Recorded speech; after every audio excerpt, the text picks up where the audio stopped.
नमस्कार, मैं आदित्य और आप देख रहे हैं जन संदेश टाइम्स।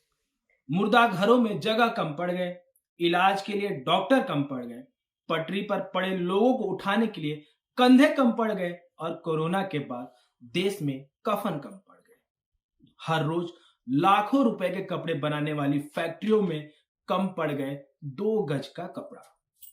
शर्म आती है यह सोचकर कि जिस देश में सरकार के निकम्मेपन के चलते बदल गए खिलखिलाते हुए लोगों के चेहरे, उन सबों को ढकने के लिए कपड़े नहीं है, लेकिन देश के प्रधानमंत्री लाखों के सूट बदलते हैं। यह है इनका राष्ट्रवाद और यह है इनकी राष्ट्र धर्म, इनकी राष्ट्र चेतना। तब आपको इसके लिए भी थैंक यू मोदी जी बोलना है। भाजपा मुख्यालय में पत्तल चाटने वाले इस देश के दुम हिलाते जालिम संवाददाता, खूंखार एंकर और टीवी के बेहया मालिक ने बताया है कि आपकी नागरिकता का बोध ही यही है और अगर आपने ऐसा नहीं किया तो आप राष्ट्र विरोधी हैं। बुरा लगता हो तो लगे, लेकिन ये लोग लोकतांत्रिकता, मानव गरिमा के वो हत्यारे हैं जो भारत की जनता के लिए असुर बन गए हैं। अब ये बात सीधे तौर पर कही जाने की जरूरत है कि कोई 56 इंच का सीना नहीं, लेकिन जो उड़ीसा में हुआ है वो हादसा नहीं, एक भीषण कत्लेआम है। सरकार कत्लेआम और एक भाषण देने वाली प्रधानमंत्री चुनने की कीमत है, जिसका काम में हरगिज दिन नहीं लगता है, जिसे मणिपुर नहीं संभाला जाता, ना इसे रेलवे सेफ्टी संभाली जाती और ना इसे कश्मीर संभाला जाता। इनका होम मिनिस्टर फेल, इनका रेल मिनिस्टर फेल और इनका हेल्थ मिनिस्टर फेल, और ये हो गए महान पुरुष और विष्णु के अवतार। आपने वो फोटो तो देखी ही है जिसमें बालासोर हादसे में शिकार हुए लोगों को कुत्ते बिल्ली की तरह उठा उठाकर पिकअप वैन में फेंका जा रहा था।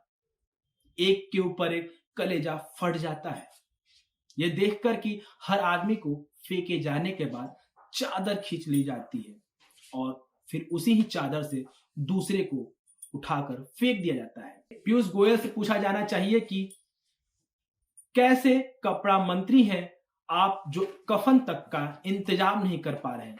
लेकिन कौन पूछेगा, जिस दुनिया के हर आदमी का हक है मौत के बाद पूरा सम्मान, फिर चाहे वो कितना भी बड़ा अपराधी क्यों ना हो। लेकिन ये तो हंसते खिलखिलाते लोग थे जिन्होंने 1000 रुपए देकर टिकट खरीदा था। बालासोर के रेलवे ट्रैक से उठी हुई फोटो नरेंद्र मोदी के न्यू इंडिया की फोटो है। इन्हें देखिए और खुद तय कीजिए कि प्रधानमंत्री की नजरों में आपके घर वालों की क्या कीमत है। रेलवे मंत्री ने ढोल के साथ कहा था कि रेलवे ट्रैक में कवच देंगे। खुद नरेंद्र मोदी ने इसका ढोल भी पीटा था।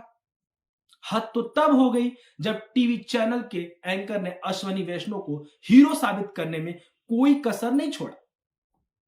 ऐसा ही एक टीवी एंकर ने उनकी रेल पटरी पर बैठे फोटो शेयर की और लिखा कि ये फोटो में रेल मंत्री अश्विनी वैष्णव हैं जो ग्राउंड जीरो पर डटे रहे। इसी को काम के प्रति निष्ठा कहते हैं। हंसते खिलखिलाते लोगों को मुर्दा में बदल देने में जिम्मेदार आदमी को हीरो बताते हैं। क्या बोलेंगे मोदी, एक सांसद जिस पर आरोप है कि यौन उत्पीड़न का, वो भी मोदी का बहुत प्यारा है। नई संसद के सामने फोटो खिंचवाते हैं और बेटियों को बाल पकड़ पकड़ के खींचा जाता है। विपक्ष को आज कल ही रेलवे की हालात पर बोलना चाहिए। नहीं बोलने की इस देश में किसी ने मर्यादा तोड़ी है तो सबसे अधिक बात प्रधानमंत्री मोदी ही अव्वल आएंगे। यही वक्त है कि हम रेलवे मंत्री से सवाल करें, वरना जवाब नहीं आएगा। आधे समय तो गोदी मीडिया पर anti Muslim debate, anti Rahul debate चलता ही रहता है। रेल पर चर्चा कब आपने देखी।